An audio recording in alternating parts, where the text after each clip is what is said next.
Good morning students, online classes में आपका स्वागत है।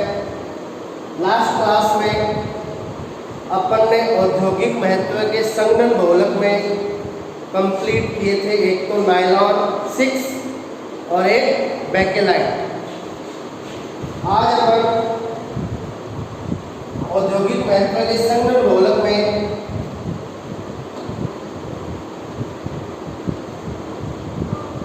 करेंगे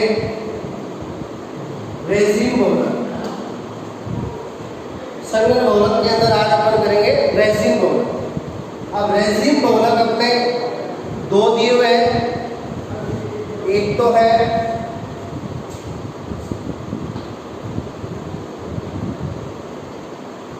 मेलामाइन,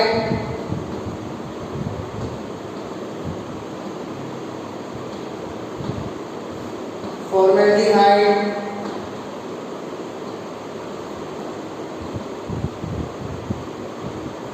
रेजिन बहुलक,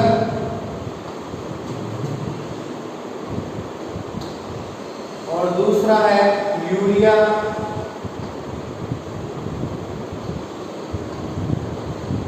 फॉर्मेल्डिहाइड, रेजिन बहुलक।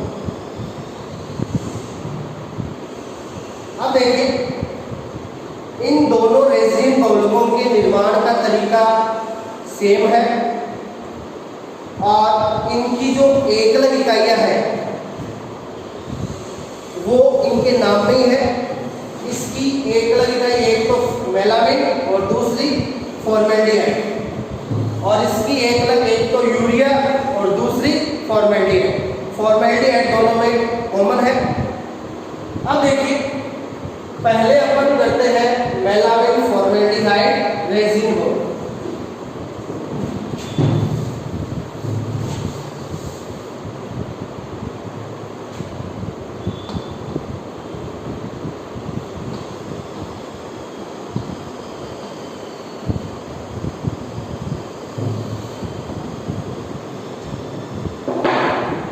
देखिए, मेलामाइन का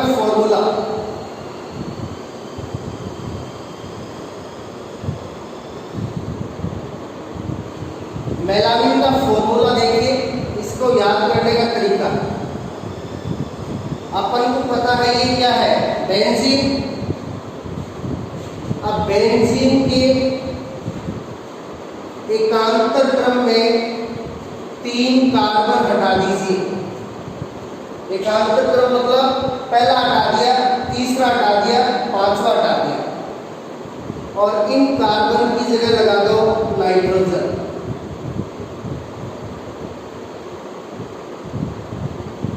और जो कार्बन बच गए, दूसरा, चौथा, छठा, इनके साथ जोड़ दो NH2 समूह। NH2 एमीन होता है। NH2 समूह कौन सा होता है? एमीन। तो देखिए, मेलामाइन लास्ट में ध्वनि किसकी आ रही है? एमीन की। तो इसमें ये जो सूत्र है वो किसका है? मेलामाइन का है। तो ये अपना हो गया मेलामाइन।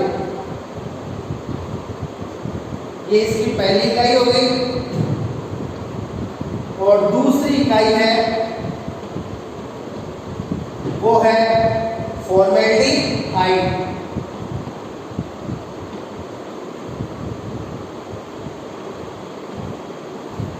ये दूसरी इकाई हो गई फॉर्मेल्डिहाइड। अब देखिए, इन दोनों के बीच अभिक्रिया होगी। कैसे? जैसे अपन ने बेकेलाइट में बताया था। बेकेलाइट में अपन ने फॉर्मेल्डिहाइड में कार्बन और ऑक्सीजन के बीच डबल बॉन्ड के इलेक्ट्रॉन किसको दे दिए थे? ऑक्सीजन को। क्यों? क्योंकि ऑक्सीजन की विद्युत ऋणता कार्बन से ज्यादा होती है। तो देखिए, कार्बन की विद्युत ऋणता होती है 2.5 और ऑक्सीजन की विद्युत ऋणता होती है 3.5। अब विद्युत ऋणता क्या होती है? इलेक्ट्रॉनों को अपनी ओर आकर्षित करने की क्षमता। तो जिसकी विद्युत ऋणता ज़्यादा होती है वो इलेक्ट्रॉनों को अपनी ओर आकर्षित कर लेता है। तो यहाँ पे विद्युत ऋणता ज़्यादा है ऑक्सीजन की, तो डबल बॉन्ड के पाई इलेक्ट्रॉन कौन ले लेगा? ऑक्सीजन। ऑक्सीजन पे आ जाएगा नेगेटिव चार्ज और कार्बन पे आ जाएगा पॉजिटिव चार्ज। अब देखिए यहाँ कार्बन पे पॉजिटिव चार्ज आ गया, इसलिए ये कार्य करेगा यहाँ किसका? इलेक्ट्रॉन स्नेही का। जैसे इसमें बेकेलाइट में किया था, बेकेलाइट में फॉर्मेल्डिहाइड के साथ क्या था? फिनॉल। अब वहां पे भी फॉर्मेल्डिहाइड ने किसका काम किया था? दुर्बल इलेक्ट्रॉन स्नेही का। और यहाँ पे भी ये फॉर्मेल्डिहाइड है वो कार्य करेगा दुर्बल इलेक्ट्रॉन स्नेही का। क्यों? क्योंकि यहाँ कार्बन पे पॉजिटिव चार्ज आ गया। अब देखिए यहाँ एमीन समूह में नाइट्रोजन पे होता है एक लोन पेयर। अब नाइट्रोजन पे एक लोन पेयर क्यों होता है? इस नाइट्रोजन पे भी एक लोन पेयर होता है, इस नाइट्रोजन पे भी एक लोन पेयर होगा। अब देखिए नाइट्रोजन पे एक लोन पेयर होने का कारण, नाइट्रोजन का परमाणु क्रमांक कितना होता है? 7। तो इलेक्ट्रॉनिक विन्यास 1s2 2s2 2p3, ये नाइट्रोजन का इलेक्ट्रॉनिक विन्यास हो गया। अब देखिए बाह्यतम कोष कौन सा है? दूसरा। बाह्यतम कोष दूसरा है और बाह्यतम कोष में टोटल इलेक्ट्रॉन कितने? 2 3 5। तो यहाँ बाह्यतम कोष में इलेक्ट्रॉन है 5। अब देखिए बाह्यतम कोष में 5 इलेक्ट्रॉन है, तो नाइट्रोजन देखिए बंध कितने बना रहा है? एक तो इधर बेंजीन वाले के साथ बंध बना रहा है और 2 हाइड्रोजन के साथ, तो कितने बंध बना रहा है? 3। तो ये 3 इलेक्ट्रॉन है, बाह्यतम कोष में कितने? 5 है, तो 3 तो ये 3 बंध बनाने के काम आ जाएंगे। तो बचे कितने? 2। तो ये 2 इलेक्ट्रॉन बंध निर्माण में भाग नहीं लेते और ये नाइट्रोजन पे पाए जाते हैं किसके रूप में? लोन पेयर के रूप में। तो इस प्रकार नाइट्रोजन पे क्या होता है? Lone pair.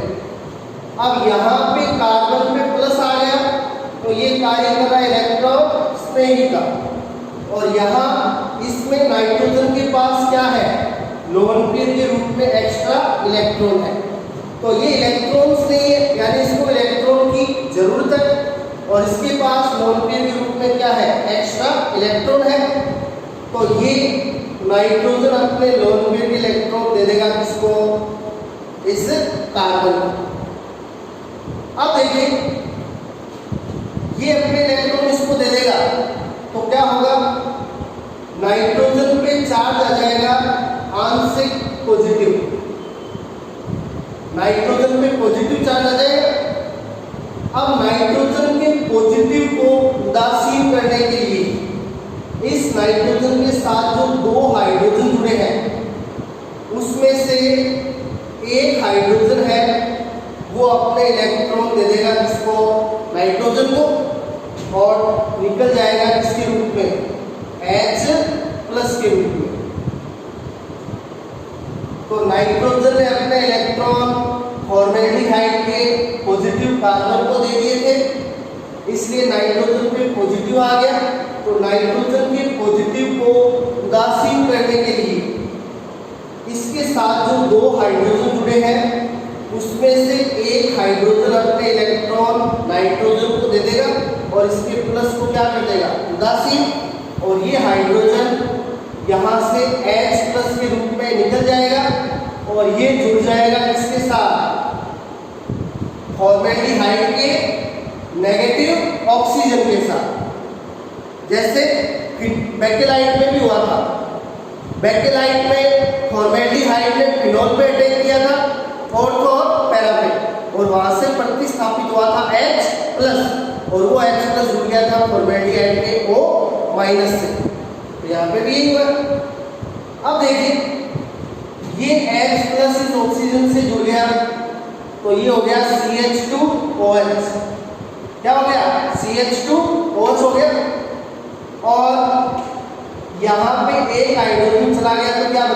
NH, तो देखिए अपन को ये प्राप्त होगा।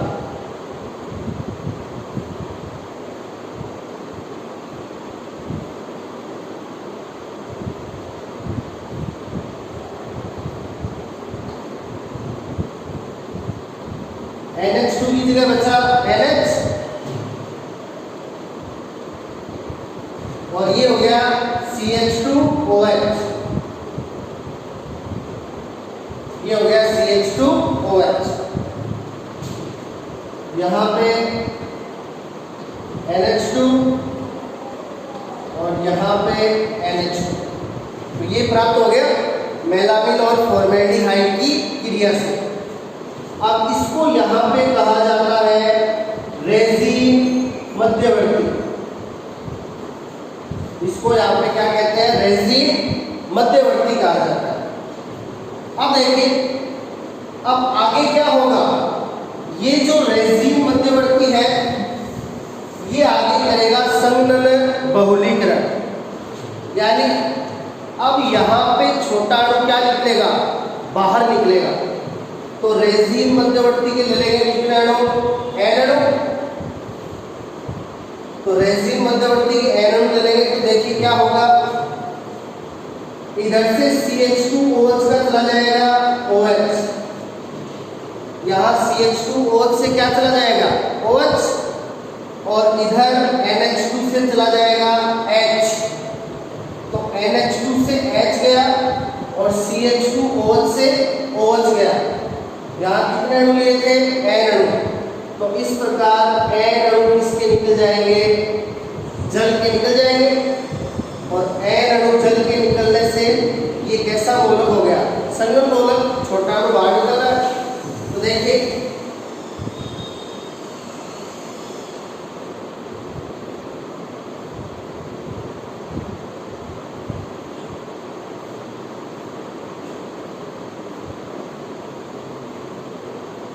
उधर NH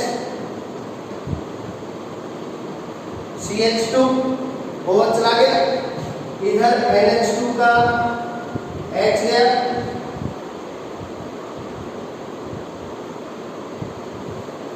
और इसके कितने हैं? N अणु है। तो ये जो बहुलक है ये है मेलामिन फॉर्मेल्डिहाइड रेजिन बहुलक। ये अपना बहुलक हो गया मेलामिन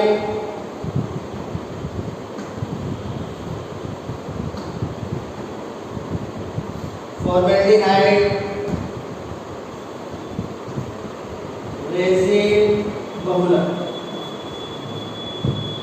तो इस प्रकार से निर्माण होता है पहले रेजिन बहुलक मेलामिन फॉर्मेल्डिहाइड रेजिन बहुलक। पहले मेलामिन और फॉर्मेल्डिहाइड के बीच क्रिया होगी, यहाँ पे फिर बनेगा रेजिन मध्यवर्ती, और आगे रेजिन मध्यवर्ती के N अणु है वो करेंगे संघनन बहुलीकरण। CH2OH का जाएगा OH, इधर NH2 का जाएगा H। तो N अणु बाहर निकल जाएंगे जल के, और ये बनेगा मेलामिन फॉर्मेल्डिहाइड रेजिन बहुलक। अब देखिए अब अपन दूसरा रेजिन बहुलक करते हैं।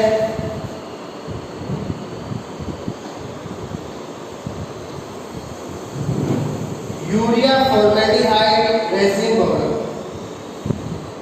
अब इसमें फॉर्मेल्डिहाइड है वो तो कॉमन है,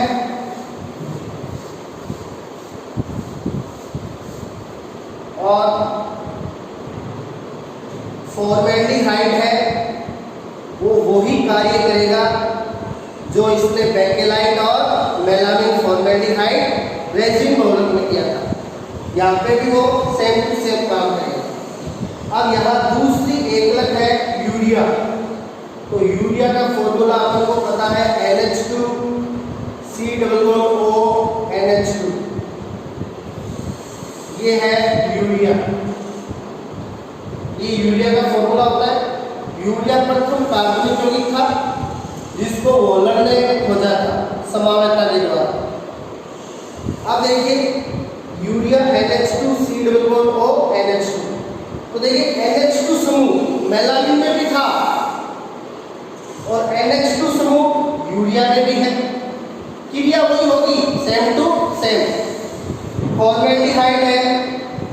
उसमें कार्बन और ऑक्सीजन के बीच डबल बॉन्ड है, तो ऑक्सीजन की विद्युत ऋणता कार्बन से ज्यादा होने के कारण ये डबल बॉन्ड के पाई इलेक्ट्रॉन कौन ले लेगा? ऑक्सीजन। ऑक्सीजन पे आ जाएगा माइनस, कार्बन पे आ जाएगा प्लस। अब ये फॉर्मेल्डिहाइड है वो कार्बन पे प्लस आने के कारण काम करेगा किसके रूप में? इलेक्ट्रॉन स्नेही के रूप में। और इधर यूरिया में नाइट्रोजन पे लॉन पेयर, तो ये नाइट्रोजन अपने लॉन पेयर के इलेक्ट्रॉन है वो दे देगा किसको? फॉर्मेल्डिहाइड के पॉजिटिव कार्बन को। अब ये इसने अपने इलेक्ट्रॉन यहाँ पे दे दिए, तो इस पे आ जाएगा पॉजिटिव चार्ज। अब इसके पॉजिटिव को उदासीन करने के लिए इसका एक हाइड्रोजन अपने इलेक्ट्रॉन दे देगा नाइट्रोजन को, और ये निकल जाएगा किसके रूप में? H प्लस के रूप में। और ये H प्लस है वो जुड़ जाएगा फॉर्मेल्डिहाइड के O माइनस के साथ। तो देखिए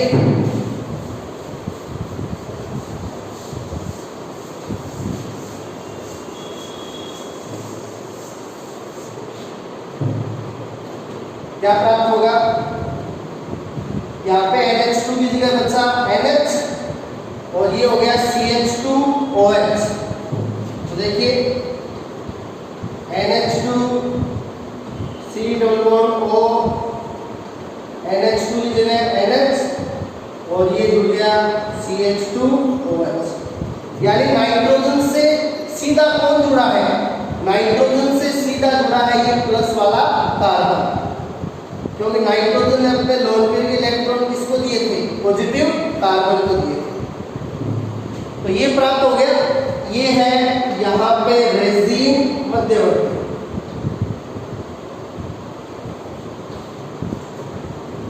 तो ये रेजिन मध्यवर्ती बन गया। अब रेजिन मध्यवर्ती के एन अणु, रेजिन मध्यवर्ती के ले लेंगे एन अणु, और ये रेजिन मध्यवर्ती के एन अणु है वो करेंगे क्या? संघनन बहुलीकरण। ये क्या करेंगे? संघनन बहुलीकरण करेंगे। देखिए इधर से NH2 का चला जाएगा H, और इधर से CH2OH का चला जाएगा OH। तो इधर NH2 का H, इधर CH2OH का OH। इस प्रकार एन अणु बाहर निकल जाएंगे किसके? जल के। तो छोटा अणु बाहर निकल रहा है, इसलिए क्या है? संघनन बहुलक है। अब देखिए अपना बहुलक क्या बनेगा? NH2 का H गया, बचा NH, फिर C डबल बॉन्ड O, फिर NH, फिर CH2, और ये नीचे लग गया N। तो ये अपन को प्राप्त हो गया यूरिया फॉर्मेल्डिहाइड रेजिन बहुलक। तो ये इस प्रकार रेजिन बहुलक में दो बहुलक है, मेलामिन फॉर्मेल्डिहाइड रेजिन बहुलक और यूरिया फॉर्मेल्डिहाइड रेजिन बहुलक। दोनों में मध्यवर्ती के रूप में बनता है रेजिन मध्यवर्ती। तो ये अपने औद्योगिक महत्व के संघनन बहुलक है वो कंप्लीट है। अपने औद्योगिक महत्व के संघनन बहुलक में सबसे पहले कृत्रिम रेशे किए थे नायलॉन 6,6 और नायलॉन 6,10 जो थे पॉलीएमाइड बहुलक। फिर अपन ने कृत्रिम रेशे किए थे पॉलीएस्टर के रूप में, जिसमें दो थे टेरिलिन जिसका दूसरा नाम डेक्रोन और दूसरा ग्लेप्टिन। तो टेरिलिन या डेक्रोन और ग्लिप्टन ये दोनों थे पॉलीएस्टर। फिर अपन ने किया था नायलॉन 6, उसके बाद बेकेलाइट, बेकेलाइट का दूसरा नाम फिनॉल फॉर्मेल्डिहाइड बहुलक, और उसके निर्माण की क्रिया का नाम लैड्रर मेनासे अभिक्रिया। और आज अपन ने किए हैं दो रेजिन बहुलक, मेलामिन फॉर्मेल्डिहाइड रेजिन और यूरिया फॉर्मेल्डिहाइड रेजिन। तो इस प्रकार ये औद्योगिक महत्व के संघनन बहुलक कितने कितने हो गए? 8 हो गए।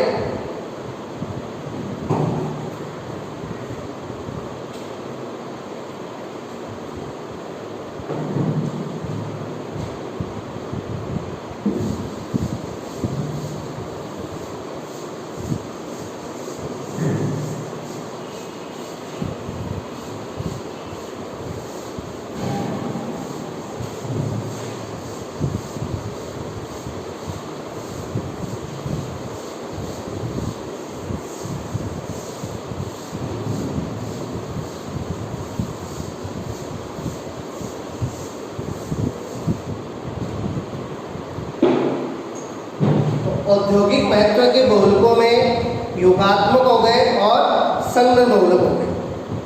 अब अगली क्लास में अपन न्यू टॉपिक स्टार्ट करेंगे जो होगा जैव बहुलक। अब देखिए जैव बहुलक है वो थोड़ा सा आपको बता देते हैं अभी।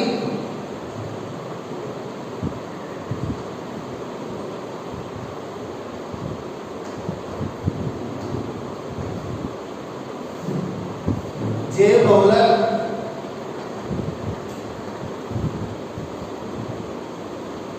बायोपॉलीमर। अब जैव बहुलक क्या होता है?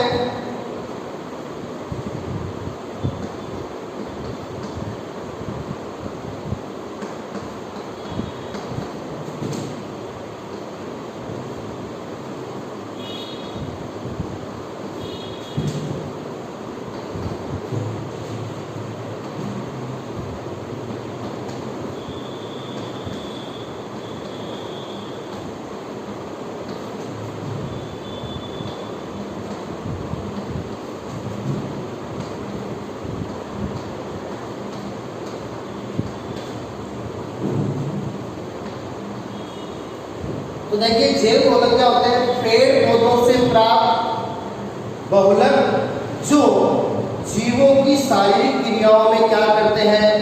मदद करते हैं। तो पेड़ पौधों से प्राप्त बहुलक जो जीवों की शारीरिक क्रियाओं में मदद करते हैं, ऐसे बहुलक क्या कहलाते हैं? जैव बहुलक कहलाते हैं। अब देखिए जैव बहुलकों के एग्जाम्पल, जैव बहुलकों के एग्जाम्पल है स्टार्च,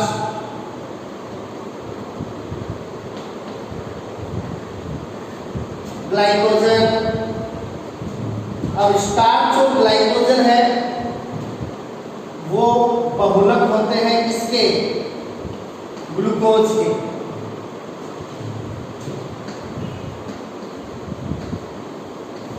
प्रोटीन ये भी जैव बहुलक होता है। प्रोटीन बहुलक होते हैं किसके? अल्फा एमिनो अम्ल के।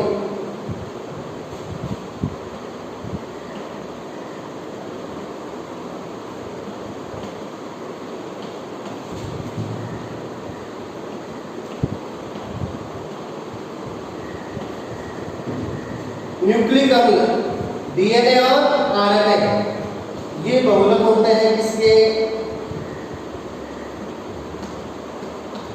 न्यूक्लियोटाइड के। तो देखिए स्टार्च, ग्लाइकोजन, प्रोटीन और न्यूक्लिक अम्ल ये ऐसे बहुलक हैं जो जीवों की रासायनिक क्रिया में क्या करते हैं? मदद करते हैं। इसलिए इनको कहा जाता है जैव बहुलक, बायोपॉलीमर।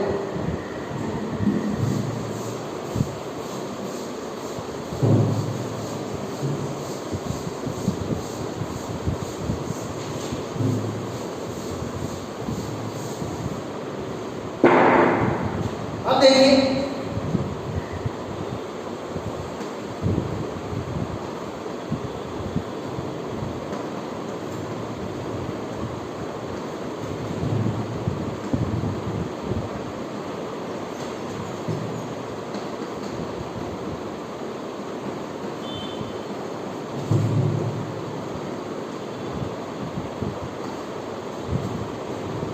सूक्ष्म जीवों के द्वारा अपघटन के आधार पर बहुलकों को 2 भागों में विभाजित किया गया है। किसके आधार पर? सूक्ष्म जीवों के द्वारा अपघटन के आधार पर। तो बहुलकों को दो भागों में विभाजित किया गया। पहला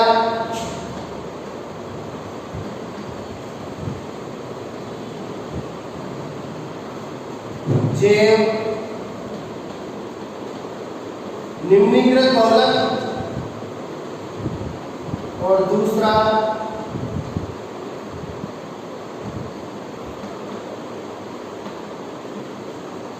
जैव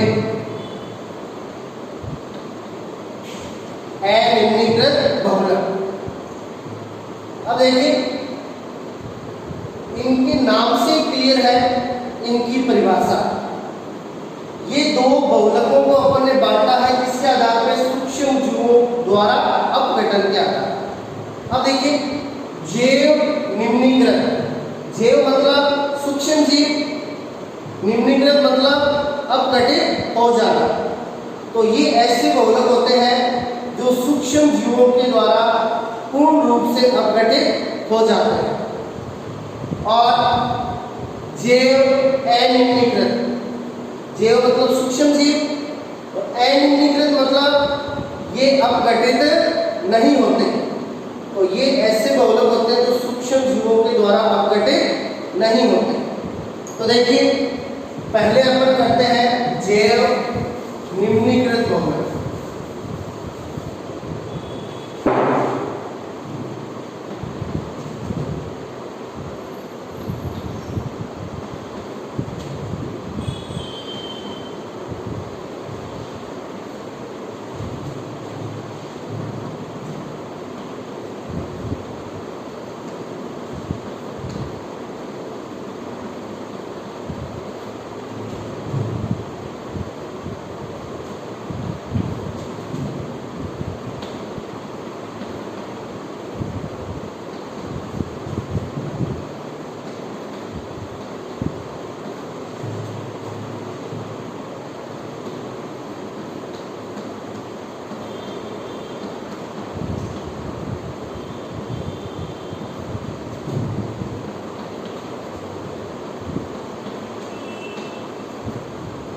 अब देखिए जैव निम्नीकृत बहुलक, पहले तो अपन को ये ध्यान में रखना है कि जैव निम्नीकृत बहुलक है वो प्राकृतिक भी हो सकते हैं और कृत्रिम भी हो सकते हैं। जैव निम्नीकृत है वो प्राकृतिक भी होते हैं और कृत्रिम भी होते हैं। अब देखिए जिनका सूक्ष्म जीवों के द्वारा पूर्ण रूप से अपघटन हो जाता है। अब इनका सूक्ष्म जीवों के द्वारा पूर्ण रूप से अपघटन हो जाएगा, मतलब पर्यावरण में, वातावरण में, वायुमंडल में इनका नामो निशान मिट जाएगा। ये सूक्ष्म जीवों के द्वारा पूर्ण रूप से अपघटित हो जाएंगे और इनका नामो निशान है वो पर्यावरण से मिट जाएगा। जिससे क्या होगा, क्या फायदा होगा अपन को? जिससे ये फायदा होगा कि ये प्रदूषण नहीं करेंगे। ये क्या नहीं करेंगे? प्रदूषण नहीं करेंगे। प्रदूषण है वो लगभग कैसे होता है? जो चीजें हैं वो पड़ी रहती है और वो गल जाती है। अब वो ऐसे ही पड़ी रहेंगी तो वो पर्यावरण को क्या करेंगी? प्रदूषित करेंगे। तो इनका सूक्ष्म जीवों के द्वारा पूर्ण रूप से अपघटन हो जाता है, यानी इनका नामो निशान मिट जाता है। तो ये फिर पर्यावरण को प्रदूषित नहीं करेंगे। अतः ये बहुलक पर्यावरण को प्रदूषित नहीं करते हैं। अब देखिए इनके जो उदाहरण है, इनके उदाहरण देखिए। अब अपने कहा ये प्राकृतिक बहुलक भी होते हैं और कृत्रिम बहुलक भी होते हैं।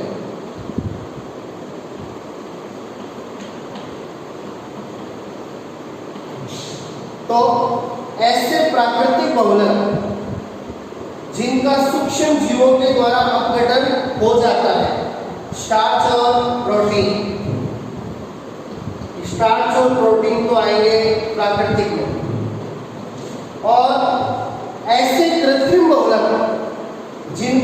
सूक्ष्म जीवों के द्वारा अपघटन हो जाता है। ये 5 है, काफी इंपॉर्टेंट है, ध्यान रखिएगा।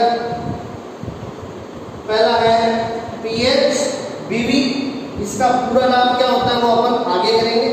PHBV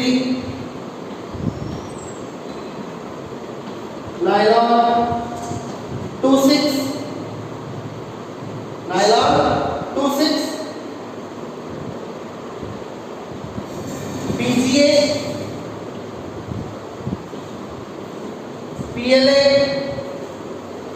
और PCL।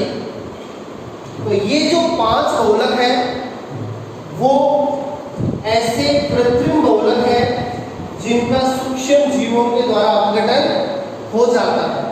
तो ये तो प्राकृतिक है और ये कृत्रिम है। अब देखिए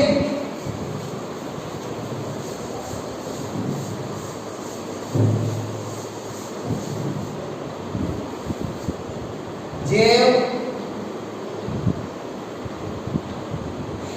अनिम्नीकृत बहुलक।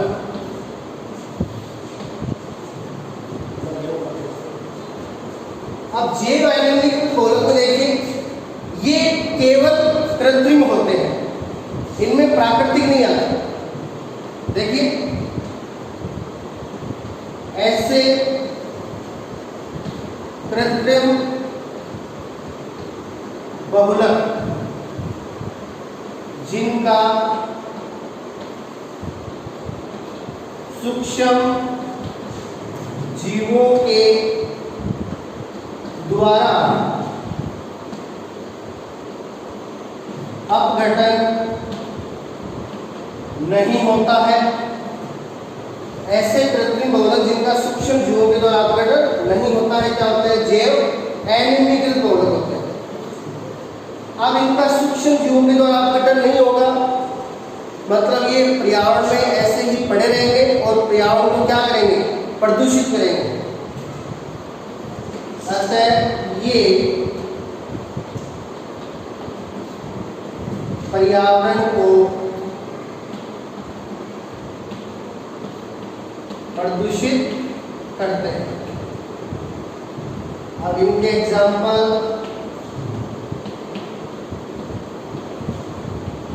पॉलीथीन,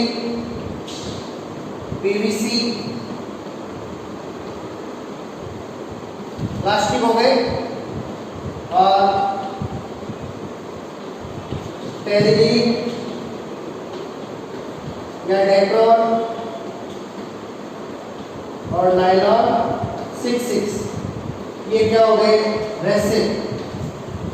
तो प्लास्टिक और रेसिन इनका सूक्ष्म जीवों के द्वारा अपघटन नहीं होता है और ये होते हैं जैव अनिम्नीकृत, और ये ओनली क्या होता है? कृत्रिम। इनका सूक्ष्म जीवों के द्वारा अपघटन नहीं होता, इसलिए पर्यावरण को क्या करते हैं? प्रदूषित करते हैं। अब इनके द्वारा होने वाले पर्यावरण प्रदूषण को ध्यान में रखते हुए ही फिर ऐसे कृत्रिम बहुलक बनाए थे जो सूक्ष्म जीवों के द्वारा अपघटित हो जाते हैं, जो अभी अपन ने 5 बताए थे। PHBV, PCL, PGA, PLA। तो उनका ऐसे कृत्रिम बहुलक है वो जिनका सूक्ष्म जीवों के द्वारा अपघटन हो जाता है। उनको अपन आगे नेक्स्ट क्लास में क्लियर करेंगे। Thank you.